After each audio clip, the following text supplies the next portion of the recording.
Jadi sosok yang disebut orang milik kesehatan rohani itu di sisi Allah itu adalah disebut tadi para kekasihnya. Bisa para nabi, para rasul, ahli waris mereka, yaitu para ulama billah. Jadi pola pikirnya, sikap perilakunya adalah terpuji, yaitu sidik, amanah, tablik, fatonah. Makanya kalau ingin melihat cermin Allah, silakan cermin Nabi Muhammad itu menampakkan. Jadi gerak jalan kaki Nabi Muhammad itu adalah simbol qudratullah itu. Jadi ketika menghadap Allah, dia wahdah. Wahdah itu kan kesatuan. Sama ahadiyah yang gaib. Berarti itu namanya takarrub dari situ.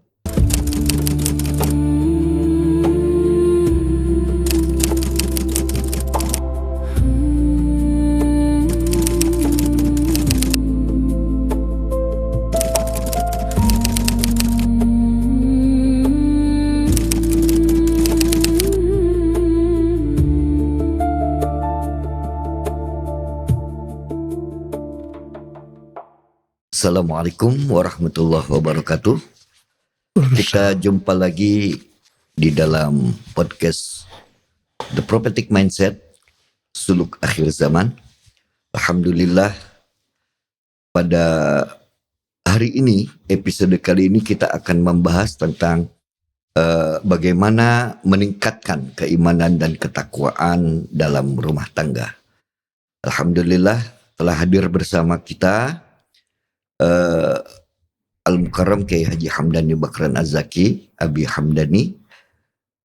Assalamualaikum warahmatullahi wabarakatuh, Abi. Waalaikumsalam warahmatullahi wabarakatuh. Alhamdulillah,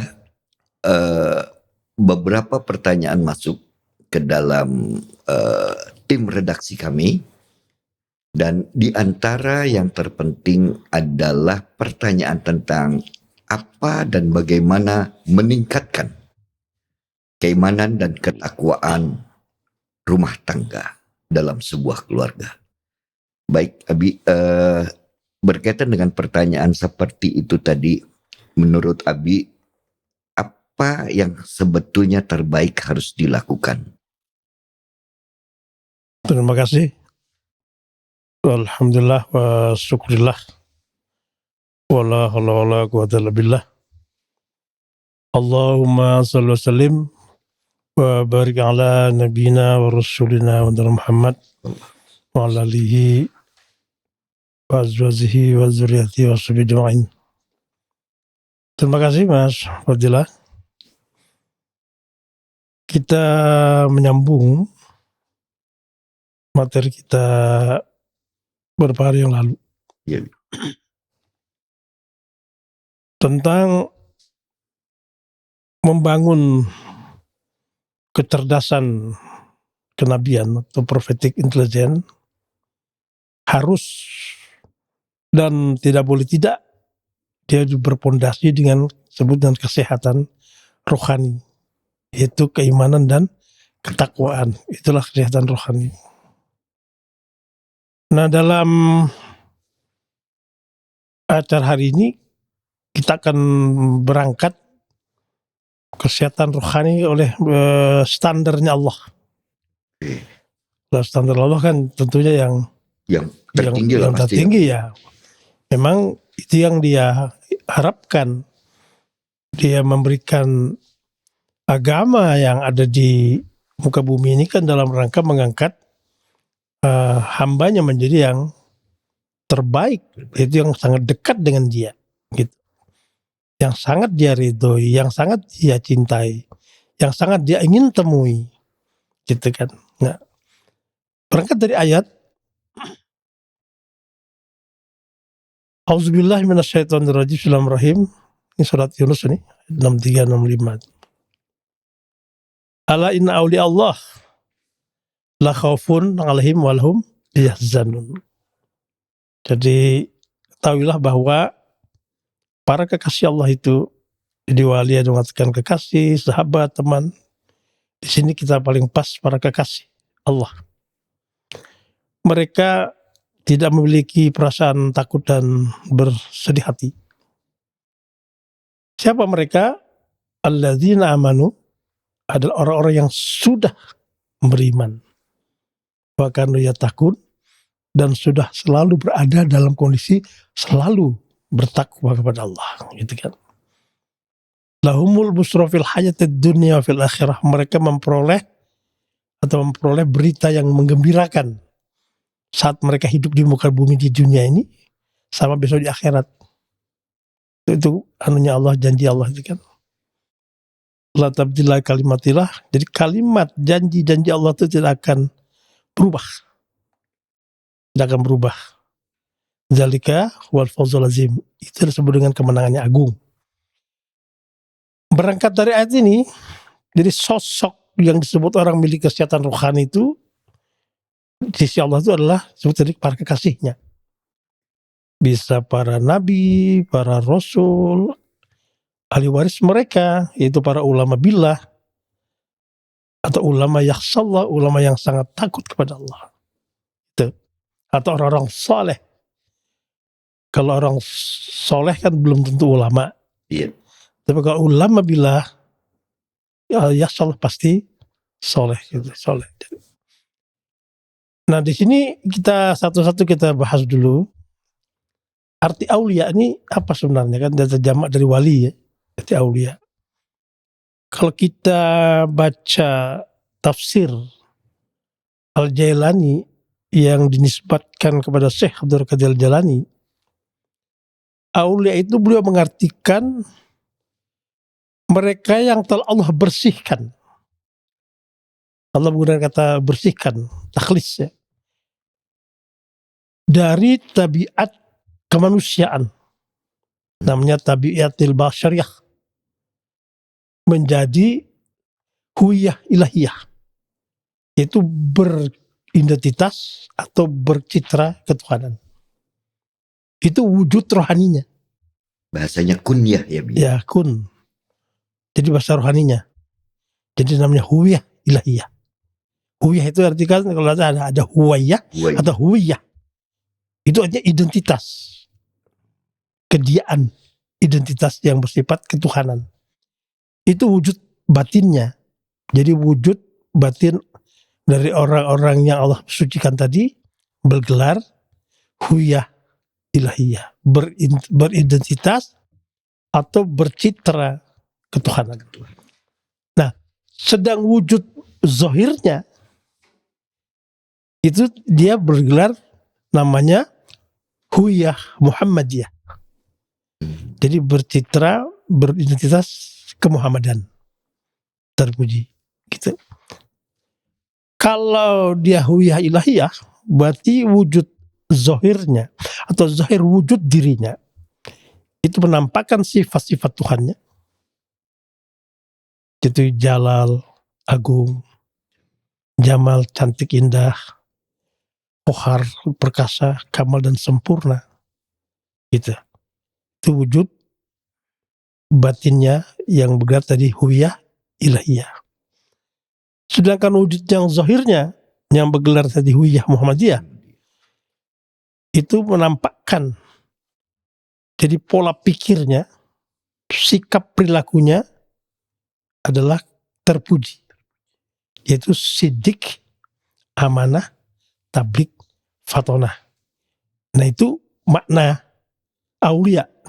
Nah, kita bisa bayangkan standar tingginya Allah itu. Itu kekasihnya.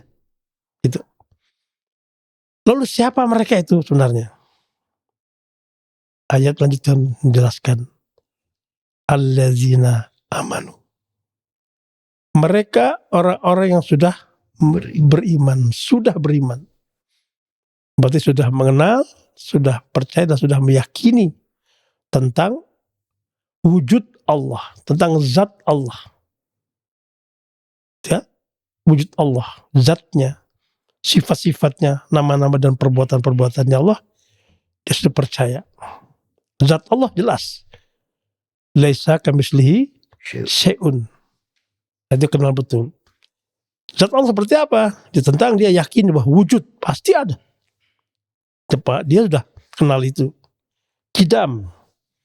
Dia lebih dahuluan daripada semua yang dulu. baqa, dia abadi, bukan diabadikan, dia abadi dengan keabadiannya sendiri. Kan? Kemudian dia mukhalafatul lil hawadis, selalu berbeda dengan yang baru. Jadi tidak ada pengulangan-pengulangan. Tidak ada pengulangan-pengulangan. Qiyam binafsih. Qiyamuhu binafsih. Dia berdiri dengan diri sendiri. Wahdaniyah, tunggal. Esa. Itu wujud zatnya. Dan mereka meyakini itu. Tentu dengan terlalu bimbingan Allah ya. Karena itu memang disucikan itu. Lalu yang kedua sifat-sifatnya. Dia mengenal betul dan percaya dan yakini sifat-sifat Allah itu. Tadi yang di dalam sifat zatnya itu tadi. Iya. Nah, baru yang menampakkan bahwa dia itu ada namanya sifat-sifatnya yang bersifat wahdah. Itu kan, sifatnya wahdah. Yaitu kodrat, iradat, ilmu, khayat, sama basar kalam. Kadrat maha kuasa, maha berkeinginan, itu kan, maha berilmu, maha hidup, maha mendengar, maha melihat, dan maha berbicara. Itu dia menemukan itu dalam dirinya. Dia menemukan dalam dirinya. Jadi kalau dalam bahasa tasawufnya kan, yang sifat Allah yang ahadiyah itu ahadiyah itu yang gaib, pada zat yang tidak bisa disentuh. Ya tadi kan, wujud dan sebagainya. Nah, ada zatnya wahdah. Wahdah ini yang nampak cahayanya. Jadi kalau hajah itu ibaratnya wahdah itu ibaratnya sinar matahari. Dia menampakkan cahayanya Allah. Dia memperkenalkan dirinya. Ada. Tapi cahaya ini belum menyentuh sesuatu. Wahdah itu. Jadi belum menyentuh sesuatu. Seperti matahari. Jadi kalau matahari belum menyentuh sesuatu kan, tidak kelihatan matahari itu kan. Iya. Tapi dia ada kan. Ada situ. Itu artinya seperti itu. Kalau kita perumpamakan. Terus wahidiyah ini, baru yang ketiga wahidiyah yang. Tadi kan maha tunggal, maha kuasa, wahid yang. Maha kuasa. Baru dia menampakkannya, cahaya itu keluar. Terus menerangi kehidupan.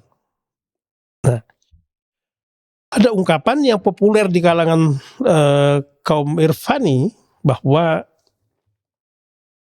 man arafa nafsahu faqtarbahu, barang siapa mengenal dirinya, maka mengenal Tuhannya. Berarti mengenal hakikat dirinya. Gitu. Nah, hakikat diri tadi adalah yang bersifat rohani. Maka dia kenal Tuhannya.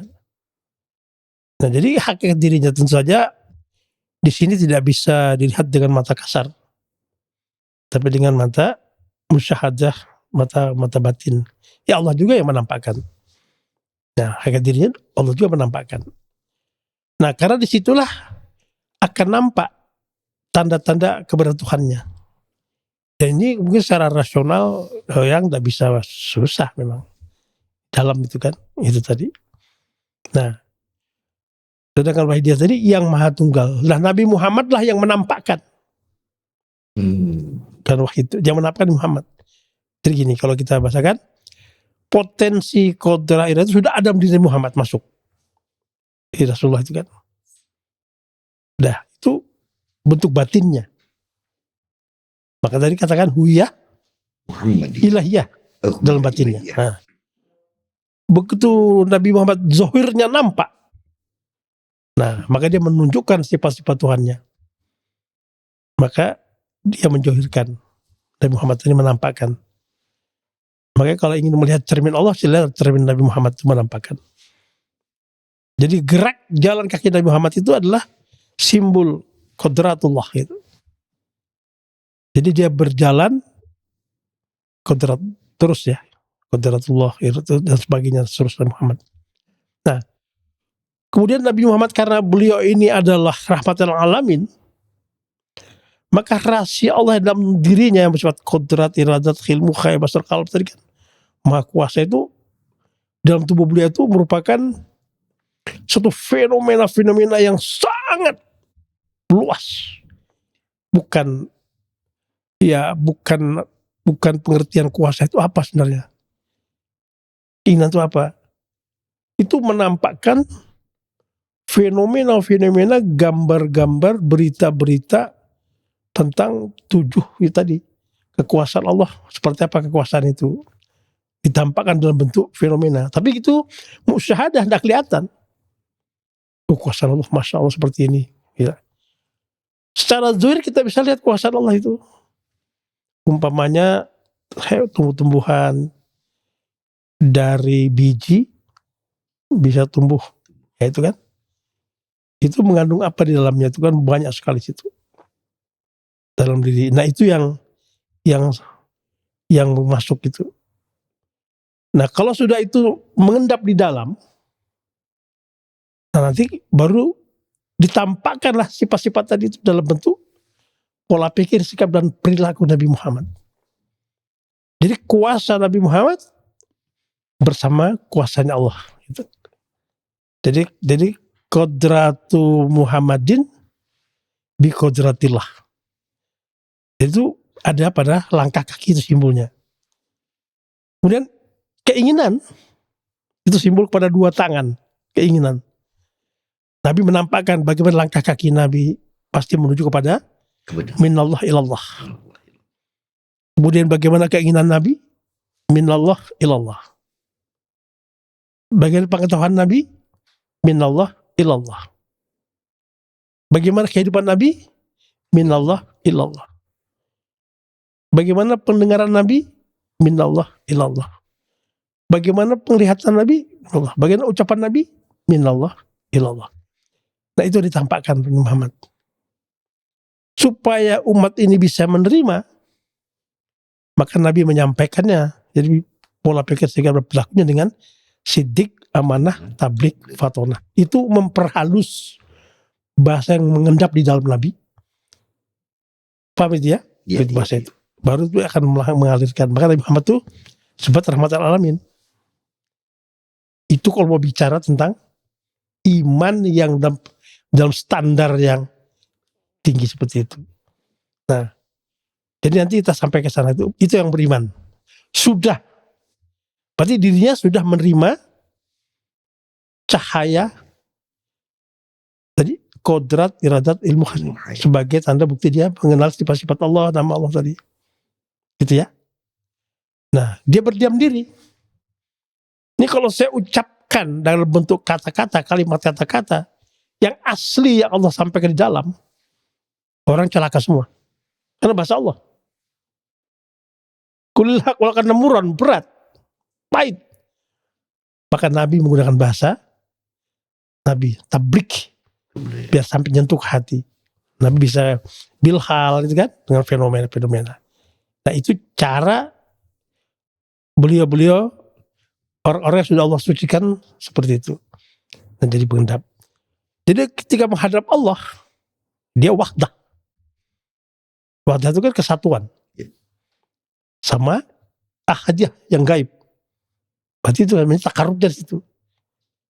Ketika dia membumi, dia wahidiyahnya keluar. Karena kata yang.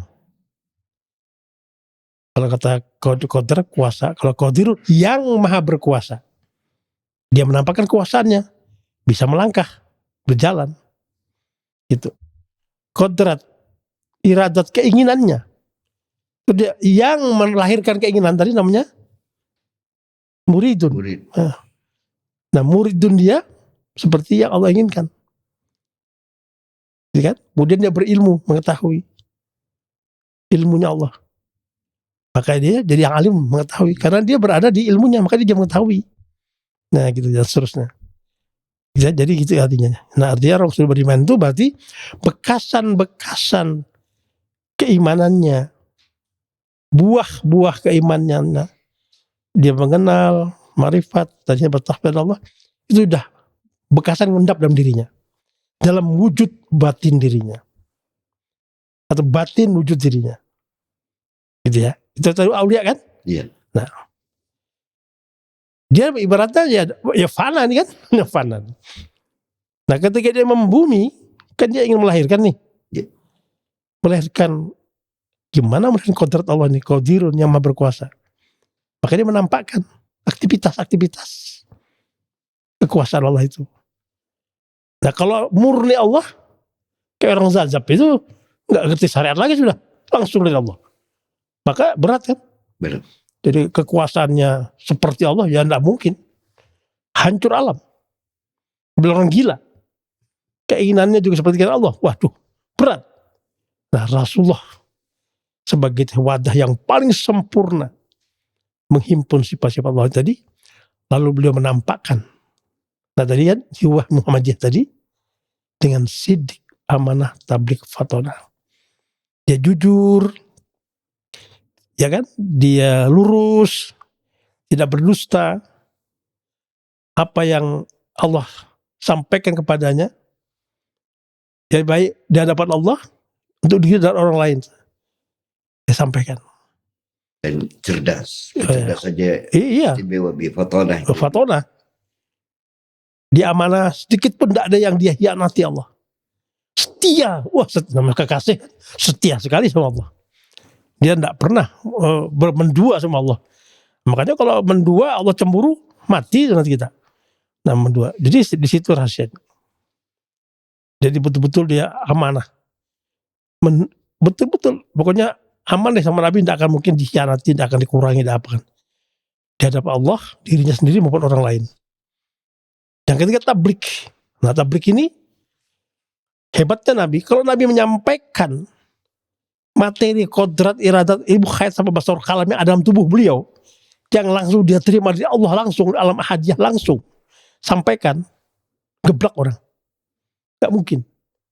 Bisa ikut Nabi puasa wisol 30 hari, 1 kali sahur, 1 kali buka. Gak mungkin bisa orang. Nah, maka Nabi menggunakan tabligh. Tabligh itu kata balagh. Jadi bahasa Nabi paling ahli menyampaikan yang sulit menjadi mudah.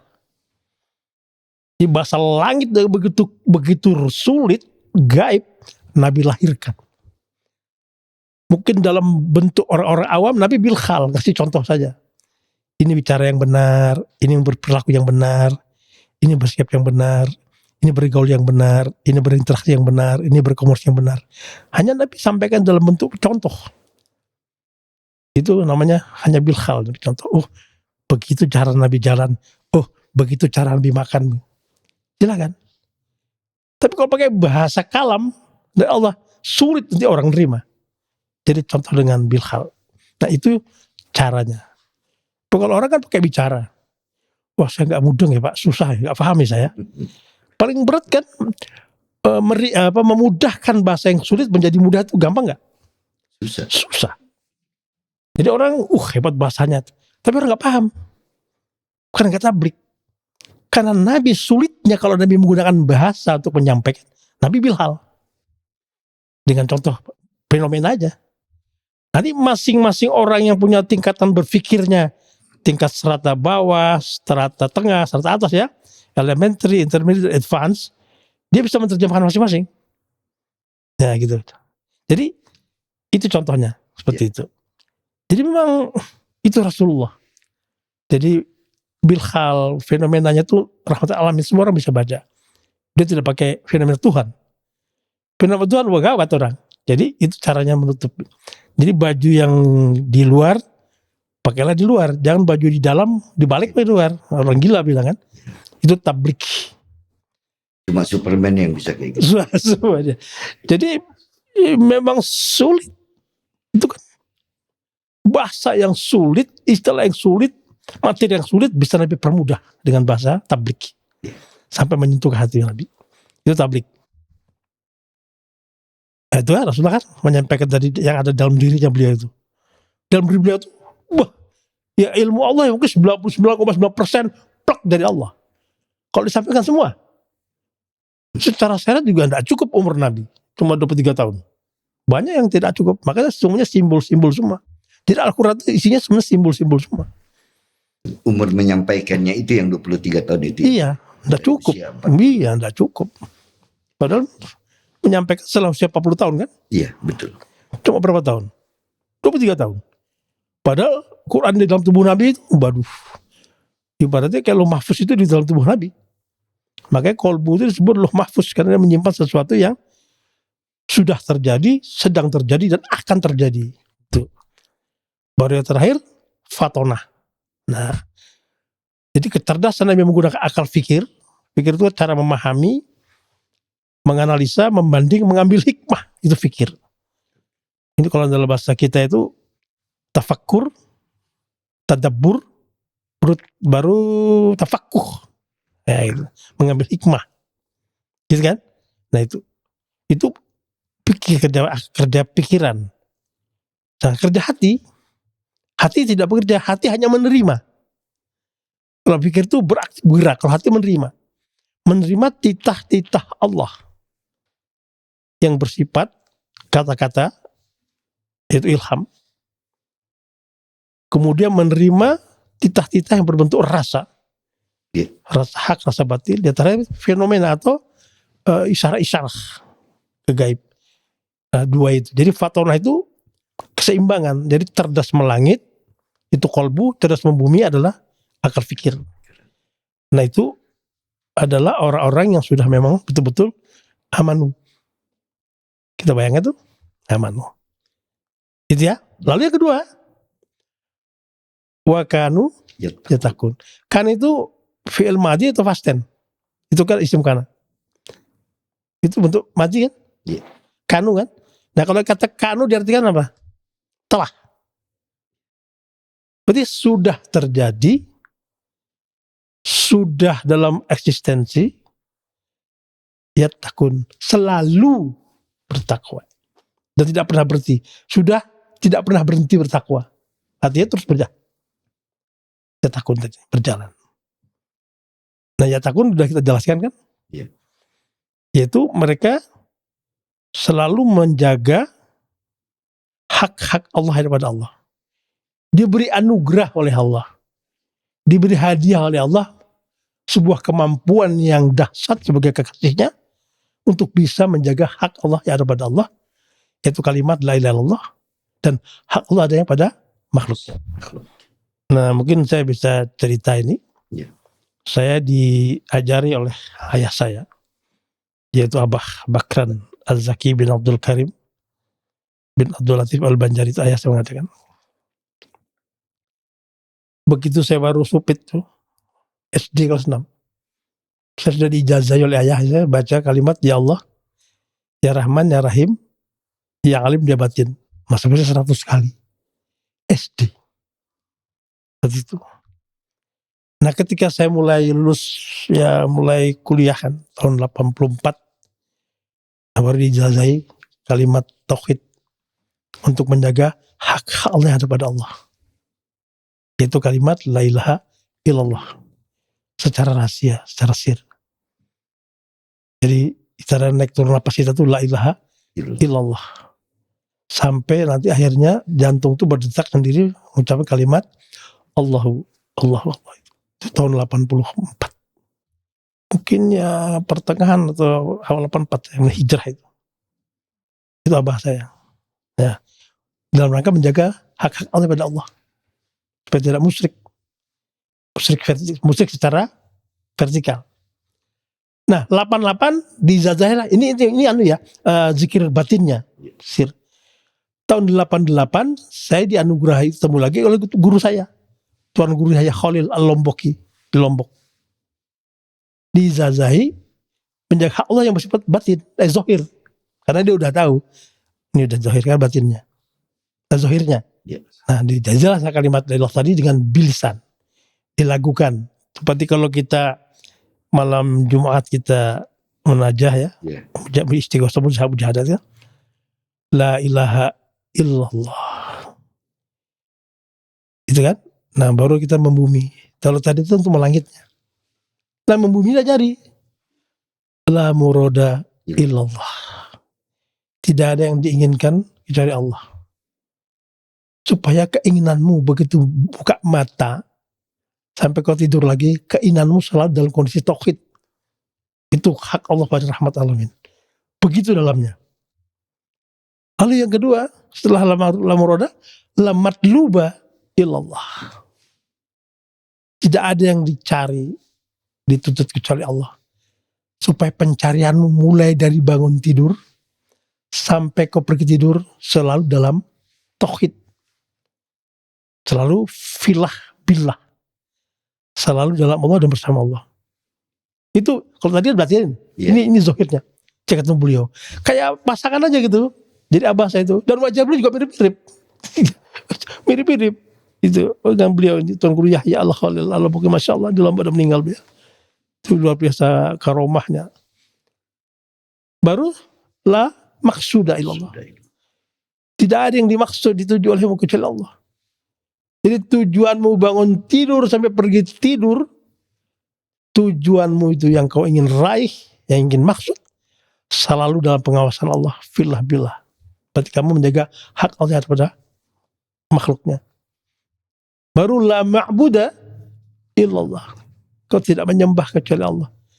Supaya ibadah zahirmu dari bangun tidur sampai pergi tidur tetap fillah billah dalam Allah. Itu dianu beliau. Baru selanjutnya la masyhuda illallah. Tidak ada yang disaksikan oleh dirimu kecuali Allah. Jadi bangun tidur, pergi tidur, kamu melek matamu, lihat apa semua. Walaupun kau lihat macam-macam, itu akan dikaburkan oleh Allah. Karena kamu dalam filah billah, dilindungi Allah. Gitu. Setelah itu la ma'rufa. Tidak yang kau kenali. Semua pun kecuali Allah. Baru la mahbuba. Tidak ada yang kau cintai, yang dicintai kecuali Allah. Barulah mahmuda, tidak dipuji kecuali Allah. Barulah mazkura illallah, tidak ada kau ingat kecuali Allah. Baru puncaknya la mawjuda illallah. Itu kan kalau kita lihat urut-urutannya itu. Jadi kalau la illallah kan langit nih. Iya. Terus ke buminya ya 9 zikir tauhid tadi. Sehingga terasa betul menjadi ya terlindungi lah. Supaya kita tetap di bumi tetap filah atau lillah filah billah. Tetap itu miliknya Allah. Filah dalam lingkungan Allah. Billah selalu bersama Allah. Nah, gitu. Gak ada yang bertanyakan lagi. Belum kita panjang ini. Kembali kepada tema kita awal. Bahwa ini adalah bagaimana meningkatkan ya Bi ya. Iya. Meningkatkan kesehatan ruhani. Iya. Atau meningkatkan keimanan dan ketakwaan dalam konteks keluarga, di dalam keluarga. Nah, bagi keluarga itu sendiri, apakah itu kepala keluarganya atau pendamping kepala keluarganya atau ibu rumah tangga, menuju ke arah situ yang Abi sampaikan tadi, apa yang harus dilakukan, step by stepnya dan segala macamnya. Ini kita belum selesai ya. Ini fenomena orang sehat rohani. Ini tadi pengantar dulu ya. Ya pengantar. Ya. Nanti kita sampai ke sana. Oke. Itu kan tadi metodenya ya. Ini menjelaskan fenomena yang paling Allah inginkan, yang paling idealis, yang paling tinggi, ya, yang paling otentik. Ya. Allah itu tadi. Ini belum selesai.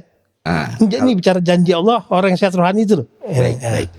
Kalau seandainya begini, ada pertanyaan berkaitan dengan ala inna awliyallah la khaufun alaihim wa lahum yahzanun. Nah, apakah mereka kekasih-kekasih Allah tadi itu prosesnya apakah dia given? Artinya sudah ya memang ditakdirkan oleh Allah sebagai wali, ataukah sebetulnya itu juga bisa dilampaui oleh masyarakat melalui sebuah proses yang ya mungkin sangat ketat atau bagaimana? Ya. Gimana? Otomatis karena kita ini kan menapak tilas ya. Ya. Yang paling an'amta alaihim, yang paling Allah sudah beri nikmat, para rasul, para nabi, para aulia, ya, atau ahli waris nabi. Jadi kalau kita kembali setelah Rasulullah ya, orang yang the best kewalian setelah Rasulullah kan sahabat. Iya, betul. Baru tabi'in. Baru tabi'in kan itu. Lah kira-kira nih, sampai ke tabi'in ini yang alami distorsi enggak? Pasti. Nah, gitu kan? Iya. Andai kata ada, itu kata Abdul Qadir Jalani, kata Ibnu Arabi, berarti memang orang terpilih. terpilih dari orang-orang yang hebat, terpilih dari orang soleh lah gitu, terpilih di antara orang soleh. Jadi ada soleh kan, makanya ada yang disebut oleh Ibnu Arabi, ada wali Muhammadiyah, ada wali Ammi itu. Yang Muhammad ini memang ya plek dengan Nabi Muhammad, dekat langsung Nabi Muhammad yang mengajar begitu beliau. Nah, jadi yang lain-lain ini adalah melalui perantara guru A, guru B, guru C, tapi yang soleh juga. Kata ada 10 orang soleh, tiba-tiba ada yang dipilih di situ, gitu. Yang untuk mencapai yang tadi terbaik tadi. Mereka juga termasuk kekasih Allah ya. Tapi ada yang terbaik di atas itu. Kalau dikatakan dalam kitab Fathur Rabbani itu, ya 1 dari 1.000.000 gitu. Nah itu kan Mustafa ya. Mustafa atau Mukhtar atau Mujtaba ya, orang terpilih kan itu. Yeah. Nah, lalu ada apa? Mengapa dia dipilih ini? Kok terbaik? Nah selama ini saya observasi itu, tapi dengan agak sombong juga kan kalau observasi kan.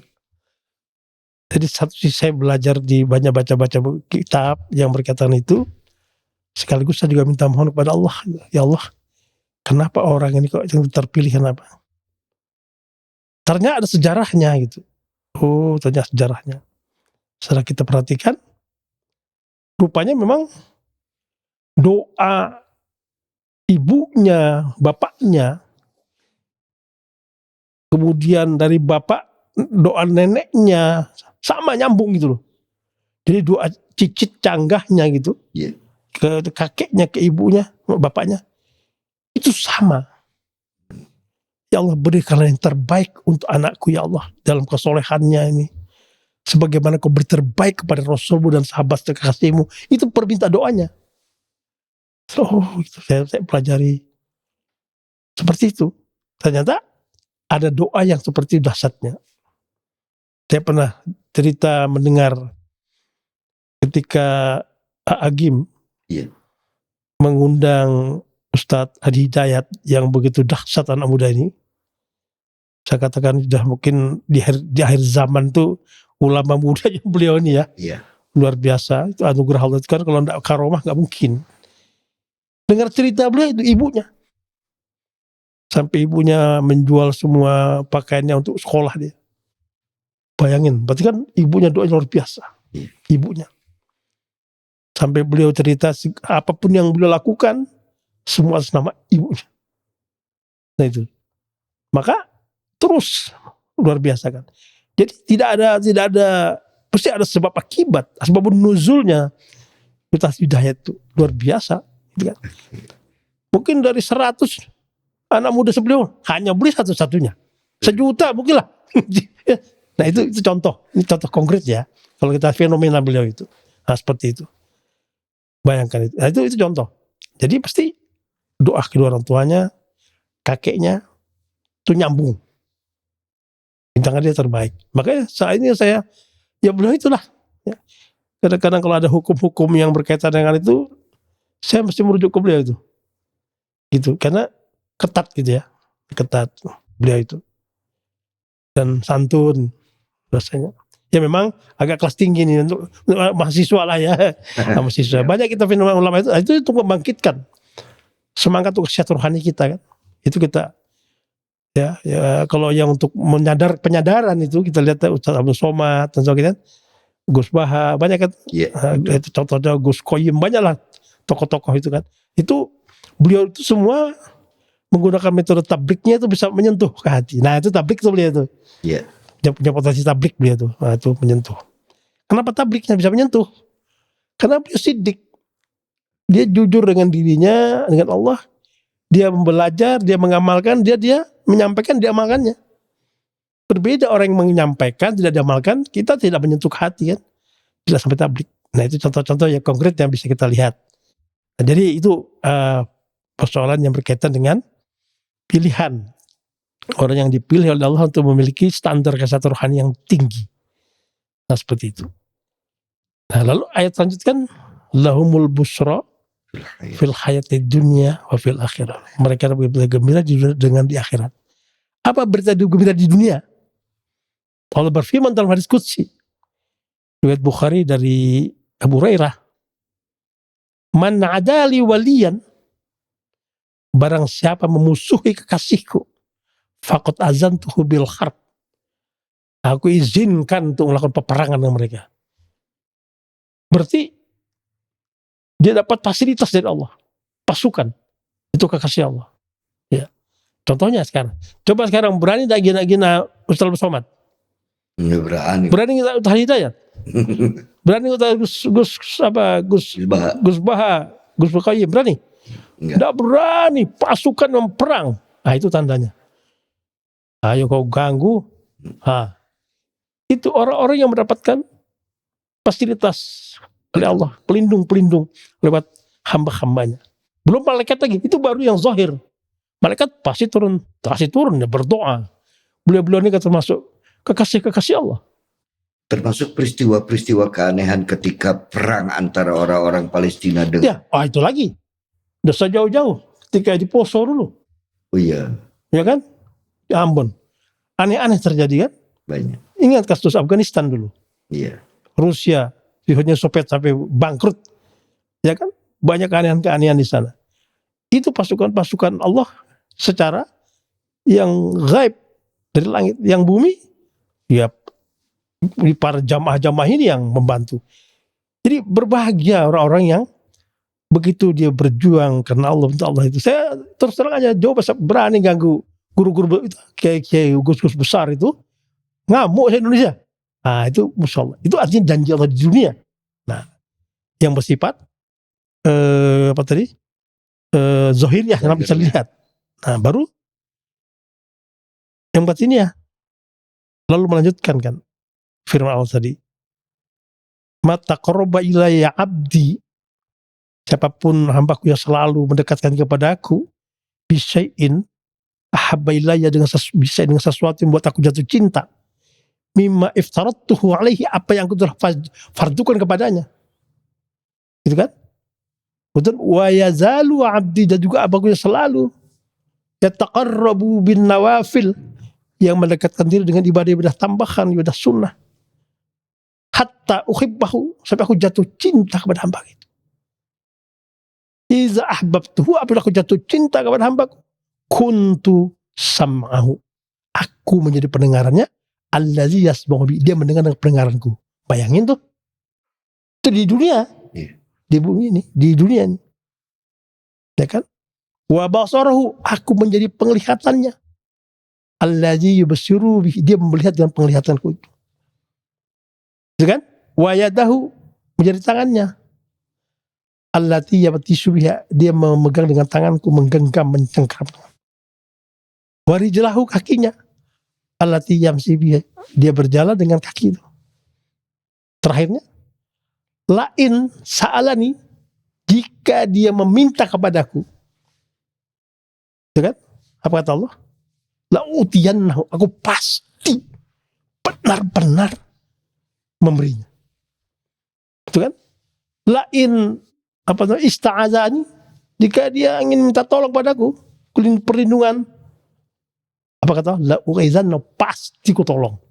Itu berita gembira di dunia. Wih, berarti lidahku bersama Allah, kaki bersama Allah. Itu berita gembira kan? Berarti Allah hadir dalam dirinya. Innallaha ma'al muttaqin. Allah hadir, bersemayam dalam diri orang-orang yang bertakwa, yang sehat rohaninya tingkat tinggi. Itu maksudnya. Baik, alhamdulillah kita sampai juga ke tahap ini, walaupun kita belum masuk kepada yang lebih detail tentang proses yang harus dilakukan oleh sebuah keluarga untuk mencapai langkah-langkah keimanan dan ketakwaan kepada Allah menuju rumah tangga yang terbaik. Kita akan berjumpa lagi di episode berikutnya. Insya Allah persoalan, tema, dan masalah yang kita akan dialogkan insya Allah akan lebih seru lagi kayaknya. Mudah-mudahan kita semua diberkahi oleh Allah. Terima kasih. Assalamualaikum warahmatullahi wabarakatuh.